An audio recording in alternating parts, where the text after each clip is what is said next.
రామదాస్ నవరత్న కీర్తనలు ఇప్పుడు జరగబోతున్నాయి. కొద్ది క్షణాల్లో భక్తులందరూ విచ్చేసి ఆ భగవంతుని యొక్క కృపా కటాక్షలు పాత్రలు కావాలని కోరుతున్నాము.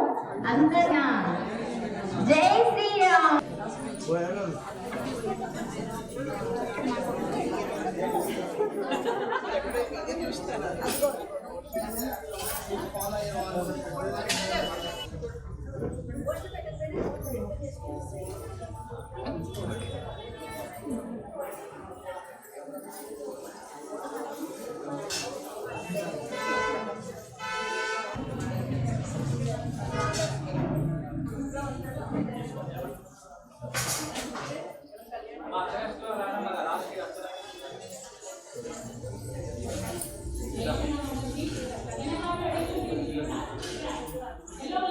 వాయిస్ వస్తుందండి క్లియర్గా? తర్వాత క్వశ్చన్ చదువుతాం మీ ఇష్టం. కళ్యాణి మ్యామ్ ఫిబ్రవరి 1వ తారీఖు నుంచి ఆన్లైన్లో మనందరికీ భద్రాచల రామదాసు నవరత్న కీర్తనలు నేర్పిస్తున్నారనే విషయం మీ అందరికీ తెలుసు. గురువు గారి దగ్గర తను ఒక యజ్ఞంలాగా సంగీతాన్ని చేస్తుంది అని గురువు గారి దగ్గర ప్రశంసలు పొందారు మన కళ్యాణి మ్యామ్. ఆల్రెడీ ఇంతకుముందు నేలకొండపల్లిలో కోలాడ దగ్గర, అక్కడ భద్రాచల రామదాసు గారి జన్మస్థలం, అక్కడ ఆల్రెడీ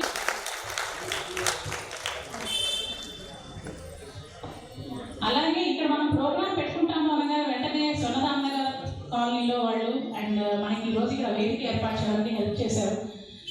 పద్మావతి గోదా సమేత శ్రీ వెంకటేశ్వర స్వామి దేవస్థానం వాళ్ళు అండ్ ఆలయ చైర్మన్ శ్రీ రాఘవేంద్రరావు గారు, వారు వారి సతీమణి వారు ఆ దంపతులు, ఇంకా ఈ కమిటీ మెంబర్స్ అందరూ మనకి చాలా చాలా హెల్ప్ చేశారు.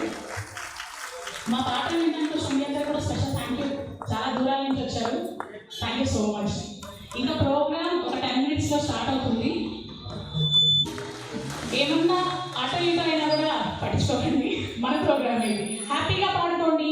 మెయిన్ థింగ్, ఇంత దూరం నుంచి వచ్చినందుకు మీ అందరికీ స్పెషల్ థ్యాంక్స్.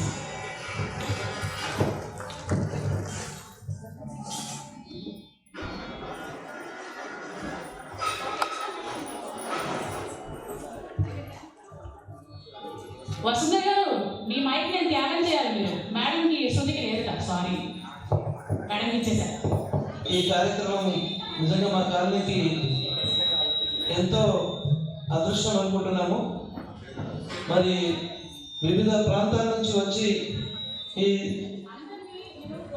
నవరత్న కీర్తనలు ఏదైతే మీరు చేయబోతున్నారో దాన్ని మా కాలనీ వాళ్ళు భక్తి శ్రద్ధలతో విని ఇంకొక 10 మందికి, ఒక్కొక్కరు ఇంకొక 10 మందికి దీనిని ప్రచారం చేసి మరి మన జీవితం అంతా రామాయణంగా చేసుకోవాలనేటువంటి ఉద్దేశంతో ఇది చేయడం జరిగింది. మరి మా కాలనీ అందరూ కూడా దీన్ని స్ఫూర్తిగా తీసుకొని ముందుకెళ్ళాలని కోరుతూ, మరి మా వెంకటేశ్వర స్వామి టెంపుల్ నందు ఈ కార్యక్రమం చేయడం మేము అదృష్టంగా భావిస్తున్నాము. మరి దీనికి మా కాలనీ చేయబడినటువంటి రాఘవేంద్రరావు గారు యొక్క సపోర్ట్ ఎంతైనా ఉన్నది.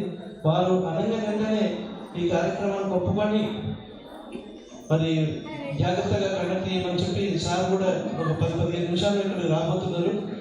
వారు కూడా మీ యొక్క కీర్తనలు విని మరి అతను కూడా మరి దాని మధ్య చెప్పి ఈ కార్యక్రమాన్ని సంపూర్ణం చేయాలనేటువంటి ఉద్దేశంతో దీన్ని సపోర్ట్ చేసినటువంటి మరి మా మిత్రుడు కమిటీ మెంబరు సురేష్ గారు ఒక నిమిషం సార్ సురేష్ గారు మీరు సార్ రండి సార్. ఇక్కడ మన కాలనీ వాళ్ళు గుర్తుపడతారు కానీ వాళ్ళందరూ సురేష్ గారు ఈ కార్యక్రమంలో సురేష్ గారు మిస్టర్ సురేష్ గారి యొక్క ప్రోద్బలం ఎంతైనా ఉన్నది. మన శ్రీవల్లి గారు తన యొక్క ప్రతిష్టంధాల మీద వేసుకొని ఈ కార్యక్రమాన్ని నడిపిస్తున్నారు. దాన్ని మీరందరూ ఇక్కడికి వచ్చినందుకు చాలా సంతోషపడుతూ దీన్ని ఈ ప్రోగ్రామ్ని ఎంజాయ్ చేయాలని మీ అందరినీ కోరుతున్నాను. మరి దీనికి మా మేనేజర్ శివకుమార్, మరి మా అర్చక బృందం గారు, మా వేణు గారు, లక్ష్మణ్ పంతులు గారు, మరి వీళ్ళు ఇంకో పంతులు కూడా అందరూ కూడా మా స్టాఫ్, మా మేనేజర్ అందరూ కూడా ఈ కార్యక్రమాన్ని సపోర్ట్ చేస్తూ మరి ముందుకు తీసుకెళ్ళడానికి ప్రయత్నం చేస్తున్నారు. దీన్ని పూర్తిగా ఎంజాయ్ చేయాలని కోరుతూ మరి ఈ కార్యక్రమాన్ని 10 గంటలకు అనుకున్నాము, ఒక 10 నిమిషాల ముందే ప్రారంభం చేస్తున్నాము, ఎవరికి అభ్యంతరం లేకపోతే. ఎందుకంటే మనం 10 o'clock అనుకుంటాం, యాక్చువల్గా 10 o'clock అంటే ఒక 10 minutes ముందే మనం ప్రారంభం చేసుకోబోతున్నాము. మరి కళ్యాణ్ గారు అభ్యంతరం లేకపోతే మీరు ప్రారంభం చేయవచ్చు. ఓకే.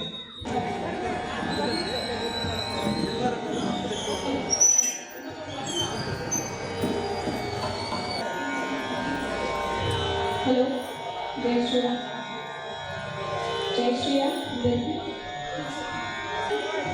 భద్రాచల రామదాస్ నవరత్న కీర్తనలు. Hello,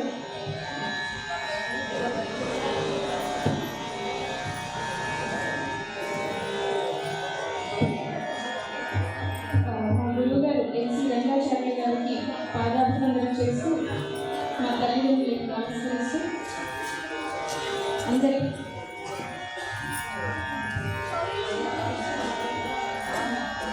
hello.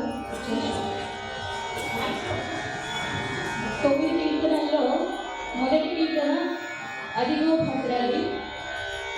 ఈ కీర్తనలో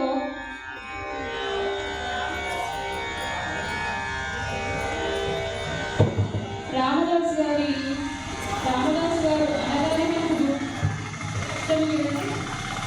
భద్రాచలంలో రాముల వారికి ఆలయం కట్టించిన దాంతో మనకు బాగా తెలిసిన వారు రామదాస్ గారు. కాబట్టి మొదటగా భద్రాచల తీరంలో వెలిసిన గౌతమి నది అనగా గోదావరి, గౌతమ మహర్షిచే తీసుకురాబడిన నది అని గౌతమి నది అని అంటారు. గోదావరి తీరంలో వెలిసిన రాముడి యొక్క భద్రాచల క్షేత్రాన్ని వివరిస్తూ ఉన్నారు మొదటి కీర్తనలో. ముఖ్యంగా సీతారామ లక్ష్మణులు కొలువుగా ఉన్న క్షేత్రమని, అనుపమానమై అతి సుందరమై తనదు చక్రమది. చక్రము అంటే సుదర్శన చక్రం. రామదాసు గారు అక్కడ గుడి కట్టించే సమయంలో సుదర్శన చక్రాన్ని ప్రతిష్ఠించాలని అనుకున్నప్పుడు రాముల వారి కళలో కనిపించి గోదావరి నది మాత ద్వారా సుదర్శన చక్రాన్ని అందించినట్టుగా ఆ సుదర్శన చక్రాన్ని ప్రతిష్ఠించారు. అక్కడ మానవులు చేసినది కాదు, అక్కడ అది చాలా వైకుంఠంతో సమానమని రామదాసు గారు మొదటి కీర్తనలో వివరిస్తున్నారు. మొదటగా చిన్న గణపతి కీర్తన ఉంటుంది, నెక్స్ట్ నవరత్నాలు మొదలవుతాయి.